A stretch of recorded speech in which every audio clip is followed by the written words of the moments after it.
ക്ഷേത്രങ്ങൾ R S എസിൻ്റെ ഓഫീസല്ലല്ലോ. R S എസിൻ്റെ ഓഫീസല്ലല്ലോ ക്ഷേത്രങ്ങൾ. ക്ഷേത്രങ്ങൾ വിശ്വാസികളുടെ ഇടാണ്. ആർ എസ് എസിന് വിശ്വാസമായിട്ട് എന്താ ബന്ധം? ആർ എസ് എസ് വിശ്വാസിയുടെ കൂടെയാണോ? വിശ്വാസിയുടെ കൂടെയാണെങ്കിൽ ലോകം കണ്ട ഏറ്റവും വലിയ രാമഭക്തനല്ലേ മഹാത്മാഗാന്ധിയെ? ആ മഹാത്മാഗാന്ധി എന്തിനാണ് കൊലപ്പെടുത്തിയത്? ചുണ്ടിലെപ്പോഴും രാമമന്ത്രമല്ലേ മഹാത്മാഗാന്ധിയുടെ? ഗാന്ധിജിയെ കൊന്നെന്തിനാ? വിശ്വാസമില്ലാത്തതുകൊണ്ടാണ്. ആർ എസ് എസ് ചെയ്യുന്നെന്താ? അവർ വിശ്വാസത്തെ രാഷ്ട്രീയ ആവശ്യത്തിന് വേണ്ടി ഉപയോഗിക്കുകയാണ് ചെയ്യുന്നത്. അല്ലാതെ ആർ എസ് എസ് ഏതെങ്കിലും വിധത്തിൽ വിശ്വാസവുമായി ബന്ധപ്പെട്ട ഒരു സംഘടനയല്ല. വിശ്വാസവുമായി ബന്ധപ്പെട്ട ഒരു സംഘടനയാണെങ്കിൽ ആയിരുന്നുവെങ്കിൽ ശബരിമലയിൽ അയ്യപ്പ സംഗമം സംഘടിപ്പിച്ചപ്പോൾ ആർ എസ് എസിൻ്റെ വക ഒരു അയ്യപ്പ സംഗമം നടത്തിയില്ലേ? അതിൽ സന്യാസി വേഷധാരിയായ ആർ എസ് എസ്സുകാരൻ നടത്തിയ പ്രസംഗം എന്താ? വാവര് സ്വാമി തീവ്രവാദിയാണ്. അത് വിശ്വാസമാണോ?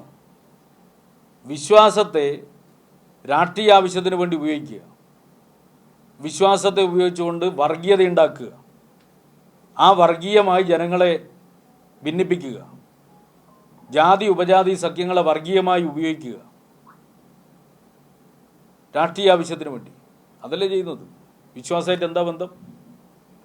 ആർ എസ് എസിന് വിശ്വാസമായിട്ട് ഒരു ബന്ധമില്ല. വിശ്വാസത്തെ ഉപയോഗിക്കുകയാണ് ചെയ്യുന്നത്.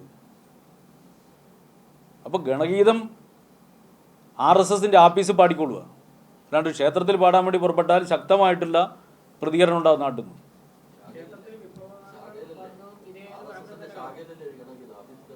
അതെ, ശാഖയിൽ അത് ആഫീസിൻ്റെ ഭാഗമാണല്ലോ ശാഖയൊക്കെ.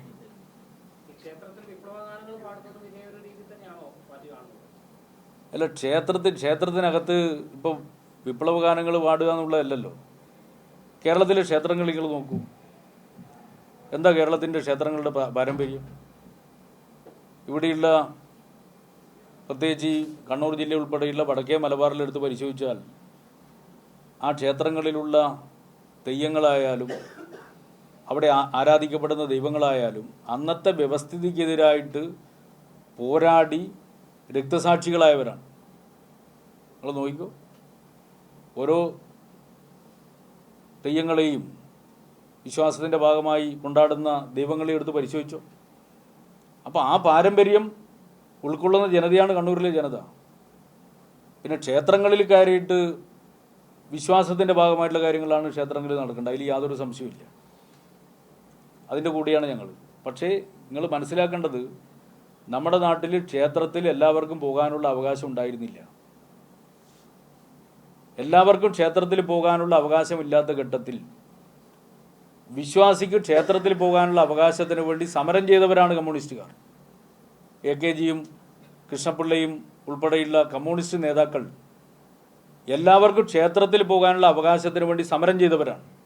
ആ പാരമ്പര്യമാണ് ഇപ്പോഴും കമ്മ്യൂണിസ്റ്റുകാർ ഉയർത്തിപ്പിടിക്കുന്നത്. എല്ലാവർക്കും ക്ഷേത്രത്തിൽ പോകാനുള്ള അവകാശത്തിന് വേണ്ടിയാണ്.